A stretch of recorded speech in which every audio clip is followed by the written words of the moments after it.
شوف لي هاد العصبه ديال البطوله ديالنا وبغيتيها تزيد لقدام. قال لك اسيدي بلا ان المباراه ديال الرجاء والاتحاد التوارقه ما بقاتش غادي تلعب في الملعب ديال المدينه.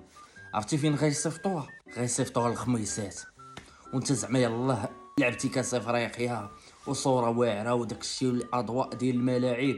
كاين اللي تعرف وكيتسنى غير فوقاش تلعب البطوله ديال المغرب باش يشوف عاوتاني الاجواء وغيسمع برا المباراه ديال الرجاء. تضيع المشاهد يستمتع بداك الجمهور. عرفتي كي غيجي الجمهور ديال الرجاء في داك الملعب ديال البريد؟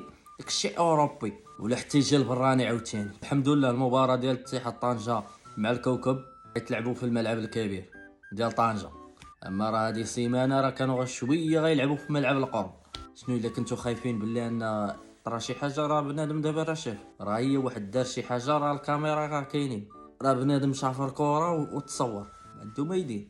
يعني دابا بنادم الا دخل الملعب راه غيشجع وتلقوا لنا الملاعب.